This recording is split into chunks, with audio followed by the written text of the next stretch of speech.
ఉన్నటువంటి నగరం ఒకటి ఉంది, దాని పేరు విశాల. ఈ నగరం ఏమిటి, ఇక్కడ ఎవరుంటారు అని అడిగారు ఆయన. అడిగితే మహర్షి దాని గురించి చెప్తున్నారు. చెప్తూ ఒకానొకప్పుడు దేవతలు దానవులు కలిసి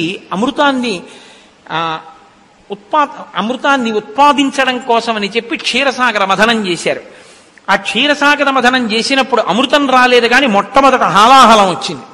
ఆ హాలాహలం వస్తే అది ఏం చేసింది అంటే, ఉత్పపాతాగ్ని సంకాశం హాలాహల మహావిషం తేన దగ్ధం జగత్సర్వం సదేవ సురమానుషం. అది దేవతల్ని అసురుల్ని అందరినీ కూడా ఇబ్బంది పెడుతూ అది వెళ్ళినటువంటి మార్గంలో సముద్రాలు కూడా ఇంకిపోయేటట్టుగా ఈ లోకాన్ని దగ్ధం చేస్తూ ప్రయాణం చేసింది. అప్పుడు ఎలా తట్టుకోవాలో తెలియక సమస్తమైనటువంటి వాళ్ళు దేవదానవ యక్ష గంధర్వ కిన్నెర కింపురుషాదులందరూ కైలాస పర్వతం చేరి పరమశివుణ్ణి ప్రార్థన చేశారు. అప్పుడు శ్రీ మహావిష్ణువు వచ్చి ఒక చమత్కారమైనటువంటి మాట ఒకటి అన్నారు. దేవతాన ఆయన అన్నారు, తత్వదీయం సురశ్రేష్ఠ సురాణాం అగ్రజోసి యత్ అగ్రపూజామిమాం మత్వా గృహాణీదం విషం ప్రభో అన్నారు. పరమశివ, ఇది నీకు అగ్రపూజ, పుచ్చుకోండి అన్నారు.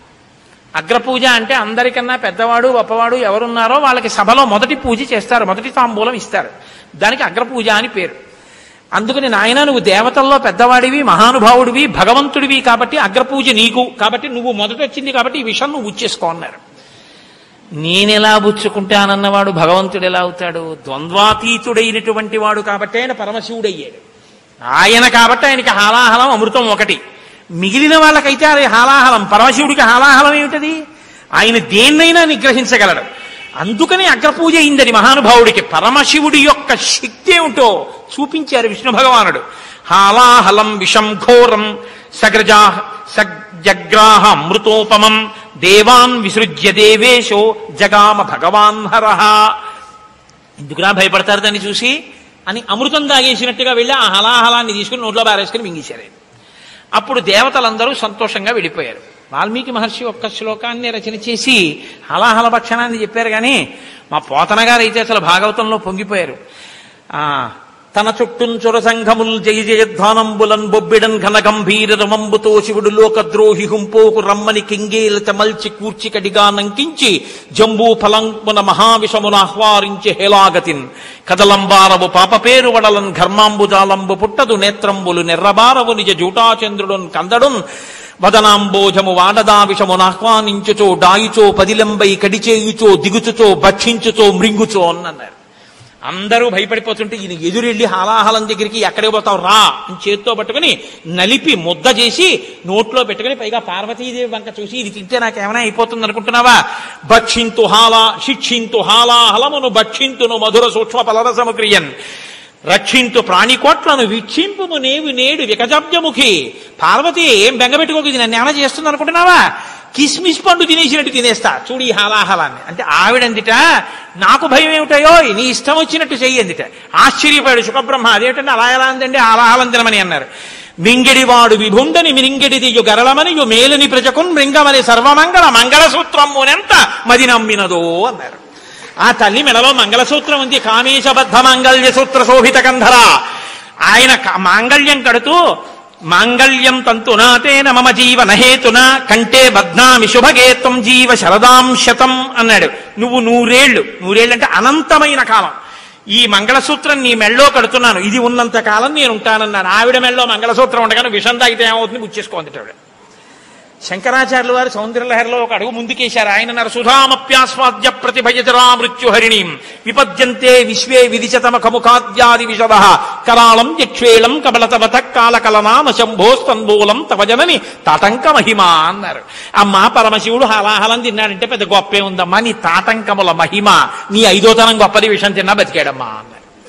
కాబట్టి మహానుభావుడు నోట్లో పెట్టుకున్నట్ట మింగుదాం అనుకున్నాడు. ఉదరము లోకంబులకును సదరంబుకు తెరిగి శివుడు చటుల విషాగ్నిన్ కుదురుకుని కంఠ విలమున పదిలంబుగా నిలిపే మధుర సూక్ష్మ ఫలరసముక్రియ అన్నారు.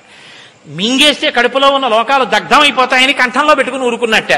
ఇక్కడ పెట్టుకుంటే ఈ కంఠం అంతా నీలంగా అయిపోయిందిట. పార్వతీదేవి చాలా సంతోషించింది.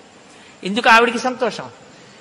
మా ఆయన ఇంత తెల్లగా ఉంటాడు, స్ఫటికమణి నిభం, ఇంత తెల్లగా ఉంటాడు, ఏదైనా చక్కటి నీలమణి హారం వేసుకుంటే ఆయనకి ఎంత బాగుంటుందో, తెల్లటి గుండెల మీద అనుకునేది. ఆయన నాకెందుకని ఓ పాము వేసుకుంటాడు.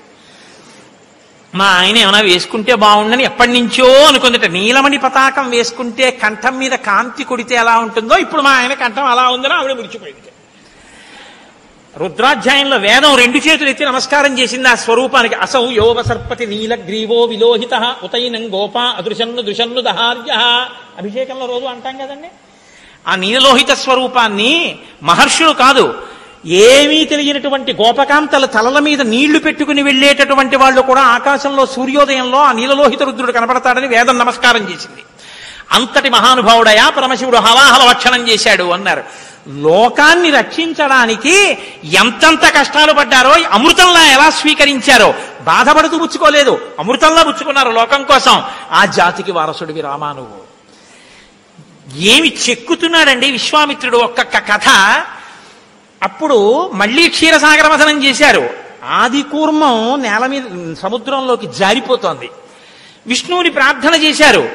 ఆయన పర్వతం మందర పర్వతం జారిపోతోంది. ఆయన ఆది కూర్మమై దాని కింద పడుకున్నారు. పడుకుంటే ఈ పర్వతం ఆయన వీపు మీద తిరుగుతోంది. తిరుగుతుంటే వీపు రక్కుకు పోదండి. అంటే మహర్షి అన్నారు, చంటి బిడ్డని తల్లి తన పక్కన పడుకోబెట్టి మీకు నీ వీపు మీద చెయ్యి వేసి ఇలా నిమురుతుంటే ఆ పిల్లాడు అమ్మ అలా నిమురుతుంటే ఎంతో సంతోషాన్ని పొందినంతగా తన పిల్లలైనటువంటి దేవదానవులు అమృతం కోసమని మందర పర్వతాన్ని తిప్పుతుంటే అది జారి పడిపోకుండా నేను ఆది కూర్మంగా కింద ఉండి రక్షింపగలుగుతున్నానన్న తృప్తితో తల్లి నిమురుతున్న వీపు ఉన్న పిల్లాళ్ళ పడుకున్నాడయా విష్ణువు, కష్టం అనుకోలేదు. అంటే భరించడంలో ఎంత అమృత హృదయంతో భరించాలో కష్టాన్ని చూపిస్తారు మహర్షి. నాయనా, అలా జరిగినటువంటి హాలాహల భక్షణం, అమృతోత్పాదనం, ఆ తర్వాత మోహినీ స్వరూపం, ఆ మోహినీ స్వరూపం రావడం, ఆ తర్వాత ఇక్కడ ఈ విశాలానగరం అనేటటువంటిది నిర్మింపబడింది. ఇప్పుడు మనం ఆ విశాలానగరంలో ఉన్నాం అని చెప్పిన తరువాత మనం మిథిలా నగరానికి కదా వెళ్ళాలి, కాబట్టి వెడదామని చెప్పి వాళ్ళు బాగా మిథిలా నగరం దగ్గరి దాకా వెడుతున్నారు. వెడుతూ మధ్యలో ఇంకొక విషయాన్ని చెప్పారు ఆయన. ఇక్కడే అమృతాన్ని దేవతలకే విష్ణువు పంచిపెట్టారు మోహినీ వేషంతో అన్న కోపంతో రాక్షసుల తల్లి అయినటువంటి దితి భర్త అయిన కశ్యప ప్రజాపతి దగ్గరికి వెళ్ళి ఇంద్రుణ్ణి చంపేసే కొడుకు కావాలని అడిగింది. ఆయన అన్నాడు, ఆవిడ ఒళ్ళంతా నిమిరేడు, 1000 ఏళ్లు వ్రతం పాటించి గర్భంతో ఉండటువంటి కొడుకు పుడతాడన్నాడు. ఉంటా అని ఉంది. చిత్రం ఏమిటో తెలుసా అండి, ఇంద్రుడు శుశ్రూష చేయడానికి వచ్చాడు. ధర్మమే. వచ్చినవాడు శుశ్రూష చేయడానికి వచ్చాడు. కాబట్టి చంపేవాడు తన కడుపులో ఉన్నాడు, చంపబడేవాడు శుశ్రూష చేస్తున్నాడు. ఆవిడ ఒప్పుకుంది. ధర్మమే. ఇది కదండి విభీషణుడు ఒప్పుకునేటట్టు చేసింది. ధర్మం అంతే. కాబట్టి ఇప్పుడు ఇంద్రుడు శుశ్రూష చేస్తున్నాడు.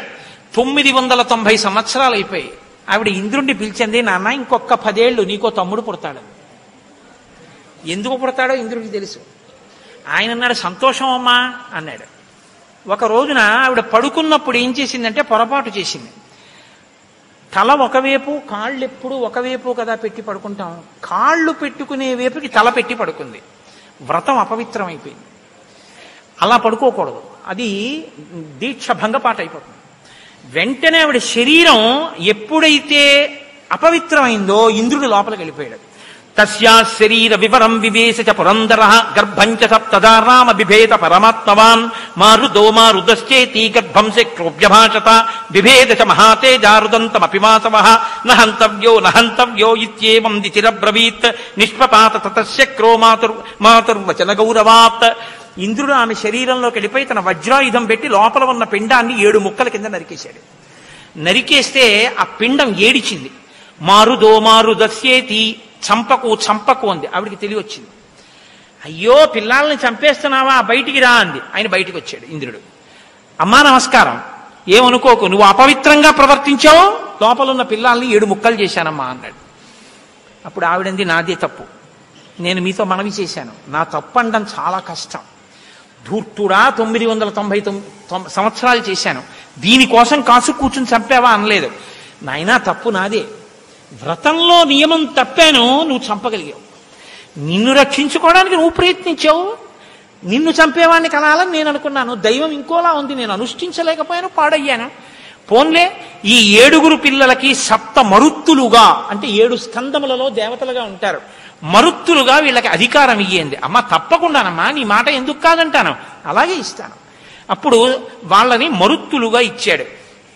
అలా ఆ మరుత్తులు ఏర్పడ్డారయ్యా లోకంలోని. ఆ విశాలానగర నిర్మాణం గురించి చెప్తూ ఆ మరుత్తులు వచ్చినటువంటి వృత్తాంతాన్ని విశ్లేషించి మిథిలా నగరానికి దగ్గరగా వెడుతుంటే ఒక శూన్యమైన ఆశ్రమం కనపడింది.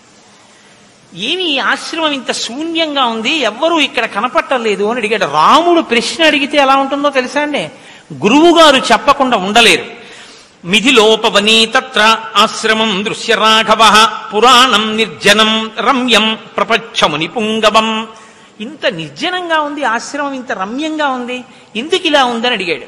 అడిగితే విశ్వామిత్రుడు అన్నాడు, గౌతమస్య నరశ్రేష్ఠ పూర్వమాసీన్ మహాత్మనః ఆశ్రమో దివ్య సంకాశ సురైరపి సుపూజిత. ఒకానొకప్పుడు ఈ ఆశ్రమాన్ని గౌతమ మహర్షి ఉండేవారు. అక్కడికి దేవతలు కూడా వచ్చి గౌతముణ్ణి పూజించి వెళ్ళేవారు, అంతటి మహాత్ముడు. అటువంటి గౌతమ మహర్షి ఈ ఆశ్రమంలో ఉన్న కాలంలో ఆయనతో పాటు ఆయన భార్య అయిన అహల్య కూడా ఈ ఆశ్రమంలోనే ఉంది. ఈ ఆశ్రమంలో ఉన్న కాలంలో మీరు తొందరపడి నిర్ణయాలకు రాకండి, నేను విశ్లేషిస్తాను ఆ విషయాన్ని. తొందరపడి నిర్ణయాలకు వచ్చేసే మహాత్ముల పట్ల భిన్నాభిప్రాయంతో ఆలోచన చేయకండి.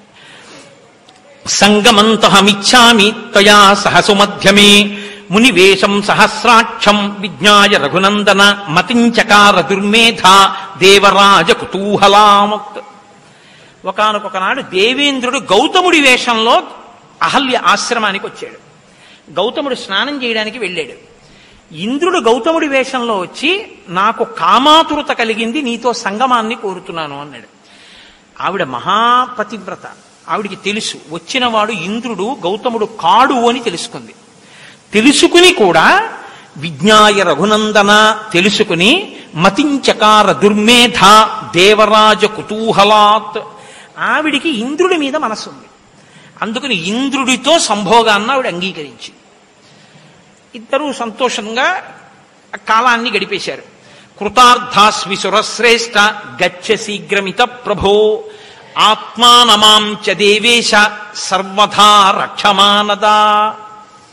ఎంత స్పష్టంగానో ఆవిడ చెప్పింది.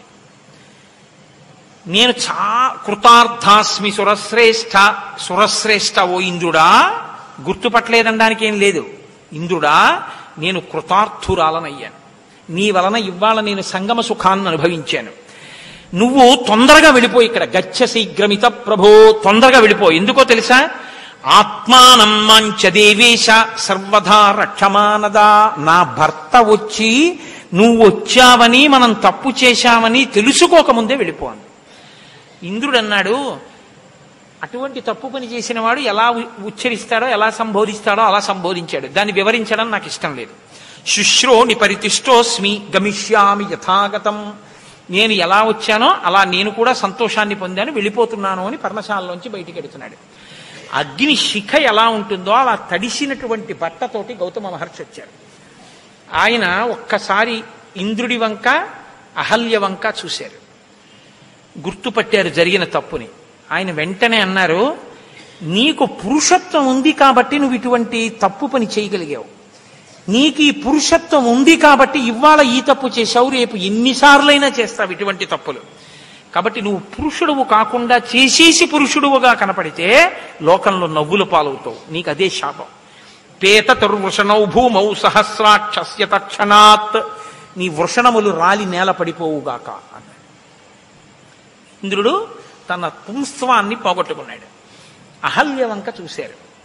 తథా శప్త్యా సవైశక్రం అహల్యామపి శప్తవాన్ ఇహ వర్ష సహస్రాణి బహూని త్వం నివత్స్యసి వాయుభక్షా నిరాహార తప్యంతి భస్మశాయిని అదృశ్యా సర్వభూతానాం ఆశ్రమేసి నివస్యసి యదా చైవ ధ్వనం ఘోరం రామో దశరథాత్మజః ఆగమిష్యతి దుర్ధర్షః తదా పూతా భవిష్యతి తస్మాతిధ్యేన దుర్వృత్తే లోభమోహ వివర్జిత మత్సకాశే ముదాయుక్త స్వం వపుర్ధారయిష్యసి.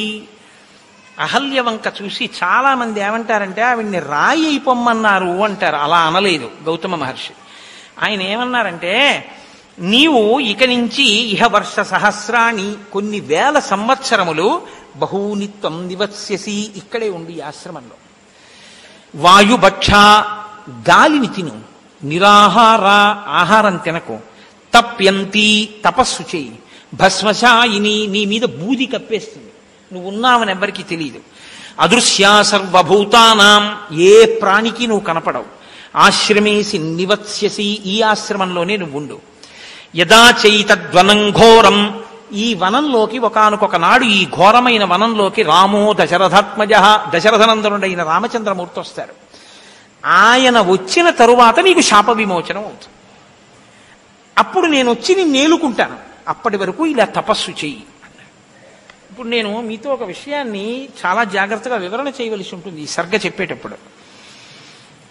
అహల్య జననం చాలా ఆశ్చర్యకరమైంది. అందుకే ఆయన హాలాహల భక్షణం చెప్పారు.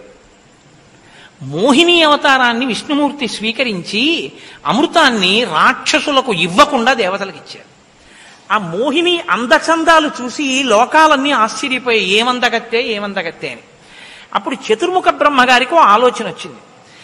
విష్ణువు మోహినిగా మారారు తప్ప అంత అందగత్తెని నేను ఇప్పటిదాకా సృష్టించలేదు. నా సృష్టిలో ఇదో లోపం. విష్ణువు అయ్యాడు కానీ అంత అందగత్తెగా నేనటువంటి అందగత్తెని సృష్టించలేదు. నేనెందుకు సృష్టించలేను? అంత అందగత్తెని సృష్టిస్తాను అని సృష్టించారు అహల్య. ఆవిడ బ్రహ్మమానస పుత్రిక. ఆవిడ పుట్టడమే అందం కోసమే పుట్టింది, అంత అందంగా పుట్టింది. ఆయన ఏం చేశాడంటే జితేంద్రియుడైనటువంటి వాడి సంరక్షణలో ఈ పిల్లని పెట్టి పెంచుదామని ఆ పిల్లని గౌతమ మహర్షికి ఇచ్చారు. ఈ పిల్లని పెంచవయ్యా అన్నారు. ఆ పిల్లని గౌతముడే ఆశ్రమంలో పెంచాడు. ఇప్పుడు ఆ పిల్ల పెద్దదైంది, యవ్వనవతి అయింది, గొప్ప అందగత్తె. ఇంద్రుడితో సహా అందరికన్నో ఆమె మీదే ఉంది. ఆమెకి కూడా కన్ను ఇంద్రుడి మీద ఉంది. పిల్ల మనసు తండ్రి గుర్తెరగలేదు. బ్రహ్మగారికి ఏమి ఇష్టం అంటే తపస్సు ఇష్టం. కాబట్టి బ్రహ్మగారి దగ్గరికి గౌతముడు ఏం చేశాడంటే ఈ పిల్లని తీసుకెళ్లి విడిచిపెట్టేశాడు. అయ్యా ఈ పిల్లకి యవ్వనం వచ్చింది, మీరు యోగ్యుడైన వరుణ్ణి చూసి వివాహం చేయండి అని చెప్పాడు. ఆయన ఏమన్నారంటే నీకన్నా యోగ్యుడెవరు, నువ్వే చేసుకో అన్నారు. ఇంద్రాది దేవతలు పెళ్లికి వచ్చారు. పెళ్లి అయిపోయింది. గౌతమ మహర్షి ఈమెని తీసుకెళ్లిపోయారు. పిల్ల మనసులో మాట తెలుసుకోలేకపోవడం తండ్రి చేసినటువంటి చిన్న లోపం. ఇప్పుడు పెళ్లి అయిపోయింది. పెళ్లి అయిపోయినా కూడా ఇంద్రుడి మీద మనసు అహల్యకుండిపోయింది. గౌతముడు ఉన్నతిని పొందకుండా ఆయన తపస్సు కోపం చేత మాత్రమే భంగం చెయ్యాలి కాబట్టి అహల్యకి తన మీద అనురక్తి ఉంది కాబట్టి అహల్యని ఇబ్బంది పెట్టి తద్వారా గౌతముడు శాపవాక్కు విడిచిపెట్టి తపస్సు పోగొట్టుకునేటట్టు చేయడానికి ఇంద్రుడు వచ్చాడు. ఇప్పుడు ఇంద్రుడు అహల్య చెయ్యకూడని తప్పు చేసేశారు. ఒక భార్యని విడిచిపెట్టేయడానికి పురుషుడికి ఇంతకన్నా బలమైనటువంటి ఆధారం అక్కర్లేదు. మీరు బాగా గమనించండి. వదిలిపెట్టేశాడా గౌతముడు? నేను నిన్ను వదిలిపెట్టేస్తున్నానన్న మాట అన్నాడా? కోపం ఏమైనా పడ్డాడా? లేదు. ఏమన్నాడో తెలుసా అండి? ఇహ వర్ష సహస్రాణి బహూనిత్వం నివశ్యసి, ఇక్కడే ఉండు. వాయుభక్ష గాలి తిను, నిరాహార అన్నం తినద్దన్నాడు. ఎందుకని? నీవు తిన్న అన్నం నీ మనసు వేరొకరి మీద లగ్నమయ్యుండగా తిన్న అన్నంలో 6వ వంతు నీ మనసుగా మారుతూ నీ మనసులో రజోగుణ తమోగుణ ప్రభావాన్ని పెంచి పెద్ద చేసింది. అన్నం తినేటప్పుడు ఏవి పడితే అవి చూస్తూ అన్నం తినకూడదు. పిల్లల్ని కూడా టీవీ సీరియల్ దగ్గర కూర్చోబెట్టి పాలిస్తే, పిల్లల్ని కూడా టీవీ సీరియల్ దగ్గర కూర్చోబెట్టుకుని అన్నం పెడితే పాత్రలకున్న వ్యగ్రత పిల్లలకి వస్తుంది. వాడు ఉగ్రవాదు అవుతాడు, పనికొచ్చేవాడు అవడం. కాబట్టి వాయుభక్ష నిరాహార అన్నం తినకు. తప్యంతి తపస్సు చెయ్యి, ఇక్కడే చెయ్యి. భస్మశాయిని భస్మ కప్పేస్తుంది, నిన్ను బూది కప్పేస్తుంది. అలా ఉండిపో. నీవు చేసిన పాపం కడగబడుతుంది నువ్వు చేసిన తపస్సుకి. నీ తపస్సు చేత నీ పాపం కడగబడిన తరువాత కడగబడిందని గుర్తు పరంధాముడు ఈ లోకంలో నరుడిగా వచ్చి నీ ఆశ్రమానికి వస్తాడు. ఇక్కడికి నువ్వు పైకి లేస్తావు. లేచిన తరువాత అప్పుడు నీకు ఇంకా పాపం లేదు. నేను వచ్చి నిన్ను ఏలుకుని తీసుకెడతాను. మళ్ళీ మన ఇద్దరం చక్కగా ఆశ్రమవాసం చేద్దాం. అప్పుడు నిన్ను వేలు పెట్టి చూపించగలిగిన ధైర్యం ఎవరికీ ఉండదు. నీ పాపం కడగబడి నువ్వు అగ్ని శిఖగా నిలబడతావు. ఇప్పుడు బాగా ఆలోచించండి. గౌతముడు తన భార్యని ఉద్ధరించుకున్నాడా? గౌతముడు తన భార్యని విడిచిపెట్టుకున్నాడా? సనాతన ధర్మమునందు విడాకులన్న మాట లేదు. ఇది మీరు గుర్తించాలి. ఎంత పెంకిదమనివ్వండి, ఇంకోటమనివ్వండి, భార్య మీద నేరం చెప్పే అధికారం పురుషుడికి లేదు. భరించవలసిందే. ఆ మూడు ముళ్ళంటే జీవితాంత సంబంధం అంతే. ఆమెని అలా భరించి ఆ జన్మ అలా ఉండవలసింది అంతే. ఇంకా తప్ప విడాకులు ఇచ్చేయడం కానీ భార్యని విడిచిపెట్టేయడం కానీ ఈ జాతికి తెలియదు. ఇంతకన్నా అపరాధం లోకంలో ఇంకోటి ఉండదు. సంస్కరించుకుని భార్యగా ఏలుకున్నాడు తప్ప నిన్ను నా భార్యాస్థానంలోంచి తీసేస్తున్నానన్న మాట గౌతముడు అనలేదు. ఆ జాతికి వారసులమైనటువంటి మన దగ్గర పశ్చిమ దేశాల సంస్కృతితో ఇవాళ కలవడం రేపు విడిపోవడం విడాకులన్న మాట ఈ జాతికి చెందినది కాదు. అందుకే 1000 పడగల నవలలో విశ్వనాథ సత్యనారాయణ గారు తల కొట్టుకున్నారు. ఈ సమస్త భూమండలంలో ఉన్న సమస్త దేశాల వాళ్ళు ఈ జాతి వంక చూసి దేనికి నమస్కారం చేస్తారో తెలుసా? ఒకసారి 3 ముళ్ళు వేస్తే ఇక్కడ ఒక ఆడది ఒక మొగాడు జీవిత పర్యంతం అంతే వాళ్ళిద్దరి మధ్య అనుబంధం. ఒక పురుషుడు వేరొక స్త్రీ వైపుకి వెళ్ళడు, ఒక స్త్రీ ఇంకొక పురుషుడిని వాంఛించదు. వాళ్ళంతే. వాళ్ళ వివాహ సంబంధం అంటే వైవాహిక సంబంధం అంటే అంత గొప్పగా ఉంటుందని ఆ పవిత్రతకి 2 చేతులు ఎత్తి నమస్కరించాయి. నా కూతురి వివాహం చేస్తుంటే ఆ మంత్రభాగాన్ని చూసి అర్థం చేసుకుని పొంగిపోవడానికి ఫ్రెంచ్ దేశస్తులు 2 దంపతులు ప్రత్యేకంగా అనుమతి తీసుకుని వచ్చి వీడియో తీసుకున్నారు. మంత్రభాగం అంతా హరిప్రసాద్ గారు ఉన్నారు. వాళ్ళు బొట్టు పెట్టుకుని నన్ను వచ్చి ప్రార్థించారు. మేము మురిసిపోతున్నాం ఈ సంస్కృతి చూసి, మేము అక్షతలు వేసి ఆశీర్వదించమా మీ అమ్మాయిని అల్లుణ్ణి అని అడిగారు. అది జాతి సంస్కారం అంటే. దానికి మనం వారసులం. మీరు ఉద్ధరించుకున్న గౌతముడి గొప్పతనం చూడండి, పాపం కడుక్కున్న అహల్య గొప్పతనం చూడండి. అంతేకాని అహల్య తప్పు చేసిందని తీర్పులు చెప్పకండి. ఇప్పుడు అహల్య అగ్ని శిఖ లేచినట్టు లేచింది. చూశాడు మహానుభావుడు. ఆ దేవత అసలు ఆవిడ్ని 33 కోట్ల మంది దేవతలు కూడా చూడలేరు, అంత తేజోమూర్తిగా ఉంది. ఇప్పుడు రామచంద్రమూర్తి ఆవిడికి నమస్కరించారు. ఈలోగా ఇంద్రుడు అగ్నిదేవుణ్ణి ప్రార్థన చేశాడు.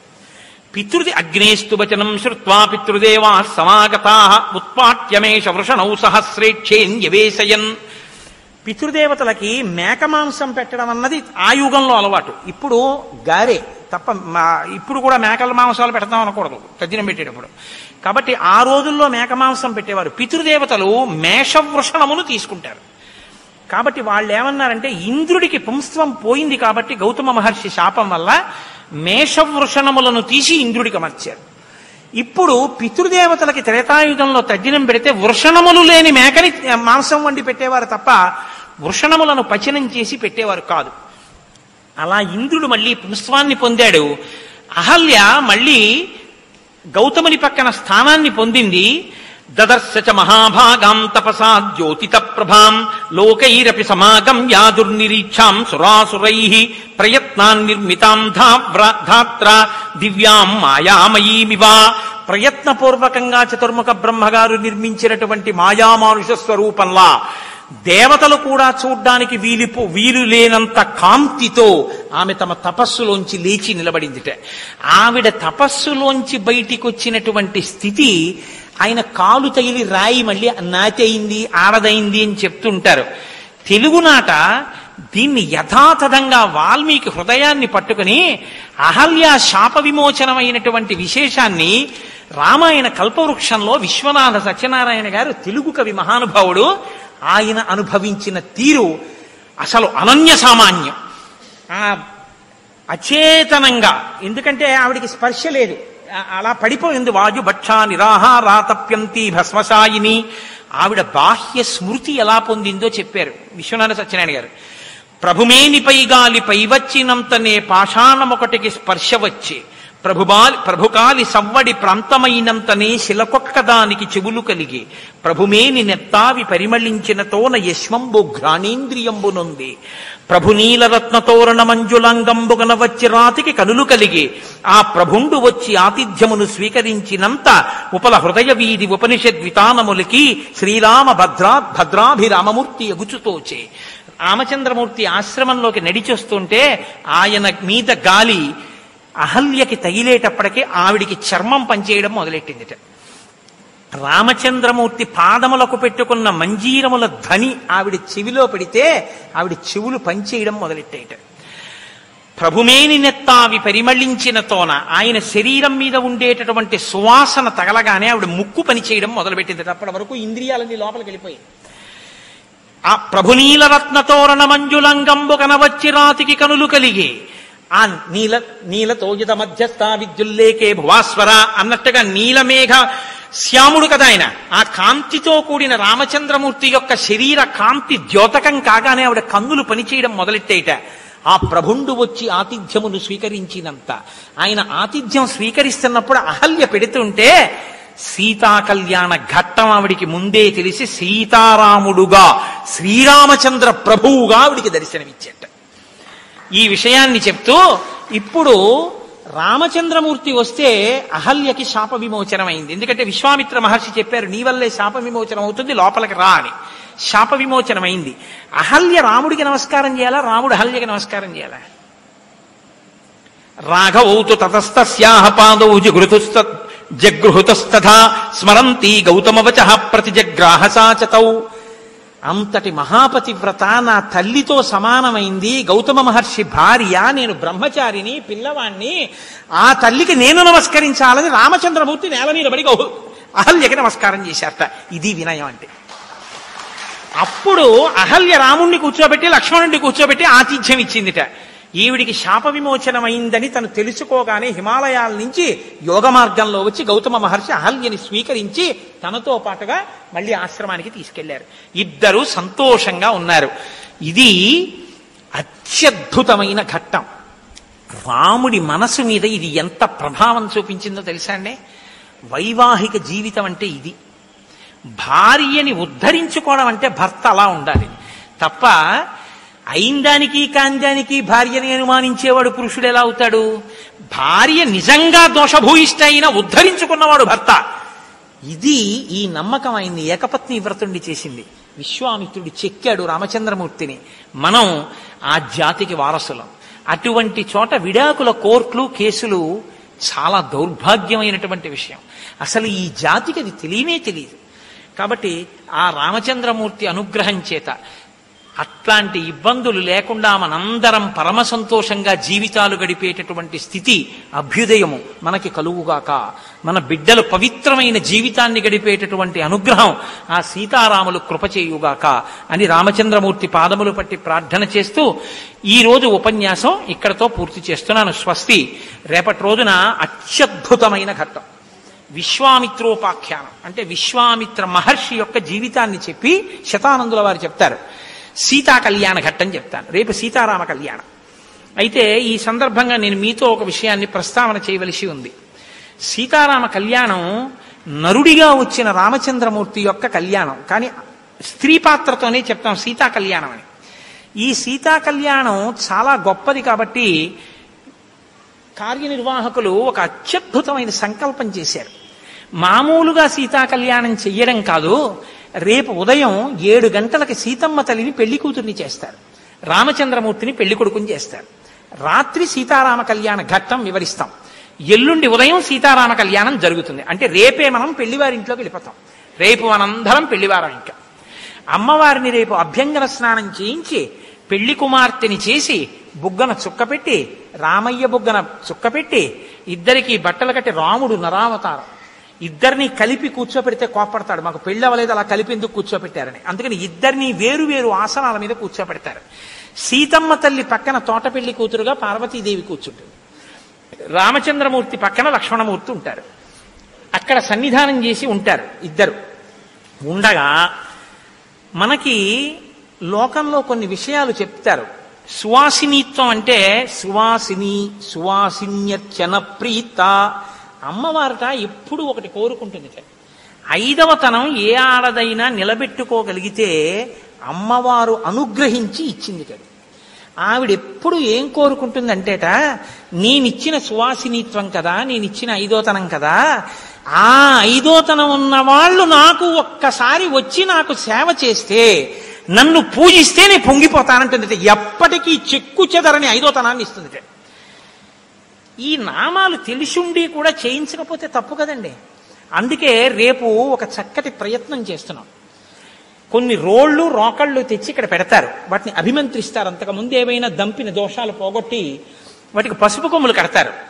సువాసినులు చక్కగా రేపు స్నానానంతరం చక్కటి శౌచం కలిగిన వస్త్రం కట్టుకుని ఇక్కడికి వస్తే చక్కటి సీతారామ కళ్యాణానికి సంబంధించినటువంటి పాటలు వినపడుతుండగా మీ అందరూ కూడా ఒక వరుస క్రమంలో పసుపు కొమ్ములు దంపుతారు.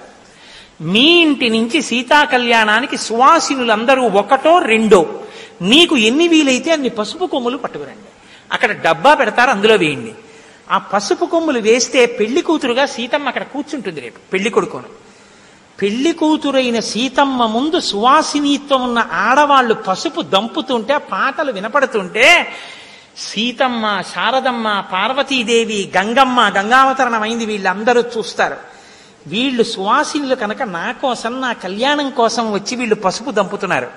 వీళ్ళ పసుపు కుంకాలు ఎప్పటికీ ఎన్ని జన్మలకి ఇలాగే ఉంచుతానంటుంది అమ్మవారు. నాకు ఆ నమ్మకం ఉంది. కాబట్టి రేపు సువాసినులందరూ కూడా రేపొక్క రోజు దానివల్ల మీకు ఏదైనా కొంచెం మీ రోజువారీ కార్యక్రమంలో ఇబ్బంది కలగచ్చు, కానీ సాధ్యమైనంత వరకు ఇది మహత్తరమైన పని. కాబట్టి అందరూ కూడా విచ్చేసి చక్కగా పసుపు దంపండి. పసుపు దంపిన తర్వాత మీ అందరూ లక్ష్మీ స్వరూపలు. ఎందుకంటే దేవేంద్రుడు లక్ష్మీదేవి దగ్గరికి వెడితే ఆవిడ కనపడింది. గృహలక్ష్మి గృహే గృహే. సీతమ్మ రేపు మిమ్మల్ని ఆవహిస్తుంది. మీరొచ్చి పసుపు దంపితే పెళ్లివారు మిమ్మల్ని రిక్తహస్తాలతో ఎలా పంపిస్తారండి పేరంటాలని? అందుకని రేపు మీకు సౌభాగ్య వస్తువులు ఇస్తారు. లలితా సహస్రనామ స్తోత్రంలో భాస్కరరాయల వారు వ్యాఖ్యానం చేస్తూ కొన్ని వస్తువులు చెప్పారు. ఆ వస్తువుల్ని ఆడది ముట్టుకుంటే భర్తకి గండం వస్తుంటే పోతుంది. ఆ వస్తువుల్ని కాలుతో తొక్కితే లేనిపోని గండం వస్తుంది. అలాంటివి కొన్ని వస్తువులు చెప్పారు. అనుములు, పెరుగు, ఆ తర్వాత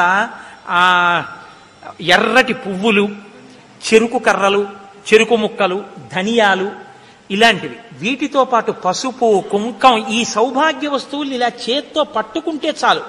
అది ఒక్క ఐదోతనం ఉన్న వాళ్ళకే అర్హత అది పుచ్చుకోవడానికి. అవి అమ్మవారిని పెళ్లి కూతుర్ని చేసినప్పుడు సువాసిని ఇలా చేత్తో పుచ్చుకుంటే వాళ్ళ భర్త కాపాడబడతాడు సమస్త గండాల నుంచి. నేను ఉత్తినే చెప్పాను అనుకుంటున్నారేమో, మీరు భాస్కరరాయల వారి వ్యాఖ్యానం చూడండి, సౌభాగ్య వస్తువుల్లో ఉన్నాయో లేదో. రేపు మీ అందరి కోసం వాటిని సిద్ధం చేస్తారు. అమ్మల గన్నయమ్మ, ముగురమ్మల మూలపుటమ్మ, చాలా పెద్దమ్మ, సురారులమ్మ, కడుపారడి బుచ్చిన యమ్మ, తన్ను లోనమ్మిన వెల్పుటమ్మల మనంబున ఉండెడి యమ్మ, దుర్గమాయమ్మ, కృపాబ్ధినిచ్చుట మహత్వ కవిత్వ పటుత్వ సంపదల్. అమ్మల గన్నయమ్మ ఇక్కడే కొలువై ఉంది. నమ్మితి నామనంబున సనాతనులైన ఉమామహేశులన్ మిమ్ము పురాణ దంపతుల మేలు భజింతు గదమ్మ, మేటి పెద్దమ్మ, దయాంబురాశివి గదమ్మ, హరిన్ పతిచేయుమమ్మ, నిన్ను నమ్మిన వారికెన్నటికి నాశము లేదు కదమ్మ ఈశ్వరి అంటూ రుక్మిణీదేవి. నేను మొట్టమొదటి పసుపు కుంకాలు మేళతాళాలతో పట్టుకెళ్ళి పార్వతీదేవికి ఇస్తారు. తర్వాత గంగమ్మ, తర్వాత శారదమ్మ, తర్వాత సీతమ్మ. వీళ్ళకి ఇచ్చిన తర్వాత చక్కగా మీరొచ్చి పసుపు దంపి 3 పోట్లు చాలు. 3 సత్యం ఇప్పుడు. అందుకే ఆచమనం 3 మాటలు, 3 ముళ్ళు, అన్ని 3 సత్యం. అందుకని రేపు 3 పోట్లు వేసి మీరు అలా అమ్మవారి ముందు నుంచి ఎడుతుంటే శారదాదేవి ఎదురుగుండా మీకు ఆ పసుపు కుంకాలు, సౌభాగ్య వస్తువులు, రవికిల బట్ట అన్నిటినీ మీకు ప్రదానం చేస్తారు. చక్క సువాసినులందరూ వాటిని అందుకుని పరమ సంతోషంగా బయలుదేరుదురు. గాని మనందరం పెళ్లివారమే. ఇందులో ఇచ్చేవాళ్ళు పుచ్చుకునేవాళ్ళు ఉండరు. ఇందిరా ప్రతిగృహాతు ఇందిరా వై దదాతిచ. లక్ష్మి ఇస్తోంది, లక్ష్మి పుచ్చుకుంటోంది. మీ అందరూ నా దృష్టిలో ఏమిటి? నా కంటికి సౌభాగ్యం. నా తల్లి సీతమ్మ ఇన్ని ముఖాలతో కనపడుతోంది రోజు. రేపు ఇంతమంది సీతమ్మలు పుచ్చుకుంటుంటే చూసి మేము మురిసిపోతాం. కాబట్టి 7 గంటలు అయ్యేటప్పటికీ చక్క సువాసినులందరూ రండి. పురుషులు కూడా వచ్చి చూసి సంతోషిస్తామయ్యా, మేము పుచ్చుకోకపోతే మా కోసంగా వాళ్ళు పుచ్చుకుంటున్నారు, మేము వస్తే నీకు కష్టమా అంటే ఏమీ లేదు, మీరు హాయిగా రావచ్చు, వచ్చి చూసి సంతోషించచ్చు. రేపు పెళ్లివారిల్లు ఎవ్వరం ఘర్షణ పడ్డం కానీ, మాట అనుకోవడం కానీ అలాంటివి చేయకూడదు. పెళ్లిలో ఏదైనా ఘర్షణ పడితే ఆ పెళ్లివారు చిన్నపుచ్చుకుంటారు కదా. పెళ్లి కూతురు అయ్యా ఏంటి అలాగా మా వాళ్ళు దెబ్బలాడుకుంటున్నారు అనుకుంటుందా? అనుకోదా. పెళ్లి కూతురుని చిన్నపుచ్చచ్చా? అందుకని ఎక్కడైనా ఒకవేళ నిర్వహణ యందు కించిత్ లోపం సంభవించవచ్చు. పెద్ద మనసుతో ఇది మన అమ్మాయి పెళ్లి, మన సీతమ్మ పెళ్లి, మన అమ్మ పెళ్లి, విశాల హృదయంతో ఉండండి. గుండా పిండి అయిపోయే వరకు దంపక్కర్లేదు పసుపు కొమ్ములు. 3 పోట్లు వేస్తే చాలు. కాబట్టి పసుపు కొమ్ములు 1, 2 తిండి తప్పకుండా. ఎందుకంటే అది మీ హక్కు. సువాసినికి తెచ్చి సీతమ్మ పెళ్లికి దంపడానికి డబ్బాలో వేయండి. మీరు 3 పోట్లు వేసి సౌభాగ్య వస్తువులు అందుకుని వెళ్ళండి. కార్యనిర్వాహక వర్గం తరపున నేనే మిమ్మల్ని ఆహ్వానించేస్తున్నాను. నాకు అదో సంతోషం, ఆయన మై కట్టుకున్నా నేనే చెప్పేస్తుంటాను.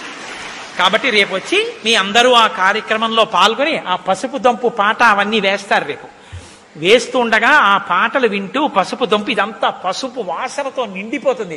సీతమ్మ తల్లి పొంగిపోతుంది. రేపు ఇవన్నీ తోరణాలు కట్టేస్తారు. సాయంకాలం సీతారామ కళ్యాణం చెప్తాను. విశ్వామిత్రోపాఖ్యానం జరుగుతుంది.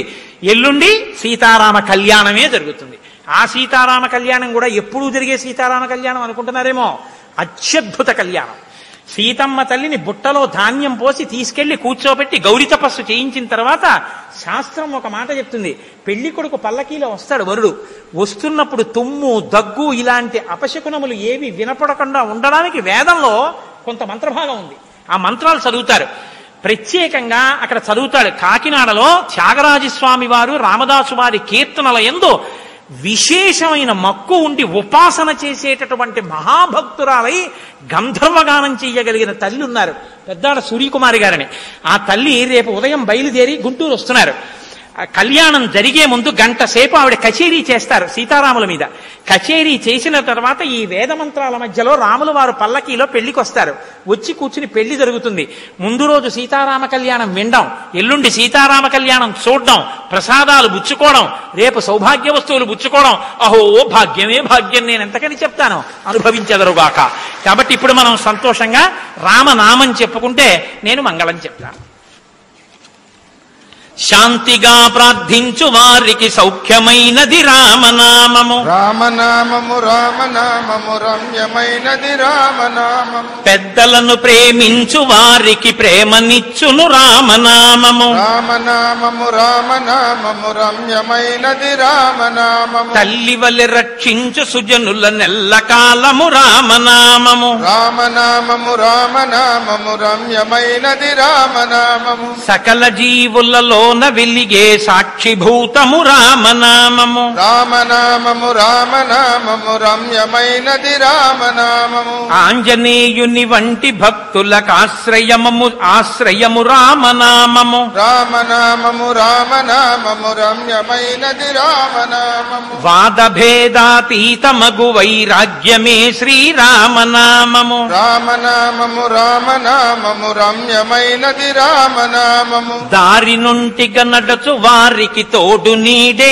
రామనామము. రామనామము రామనామము రమ్యమైనది రామనామము. వేదవాక్య ప్రమాణములచే అలరుచున్నది రామనామము. రామనామము రామనామము రమ్యమైనది రామనామము. రాక్షసులను తరిమి కొట్టిన నామమే శ్రీరామనామము. రామనామము రామనామము రమ్యమైనది రామనామము. బ్రహ్మ విష్ణు మహేశ్వరులకు ఇష్టమైనది రామనామము. రామనామము రామనామము రమ్యమైనది రామనామము. సోమ సూర్యాదులను మించిన స్వప్రకాశము రామనామము. రామనామము రామనామము రమ్యమైనది రామనామము. రావణానుజ హృదయ పంకజ రాచకీరము రామనామము. రామనామము రామనామము రమ్యమైనది రామనామము. ఎందు చూచిన ఏకమైతా వెలయుచున్నది రామనామము. రామనామము రామనామము రమ్యమైనది రామనామము. నీలమేఘ శ్యామలము నిర్మలము శ్రీరామనామము. రామనామము రామనామము రమ్యమైనది రామనామము. మంగళాశాసన పరైర్మదాచార్య పురోగమైః సర్వైశ్చ పూర్వైరాచార్యైః సత్కృతాయాస్తు మంగళం. మంగళం కోసలేంద్రాయ మహనీయ గుణాత్మనే చక్రవర్తి తనూజాయ సర్వభౌమాయ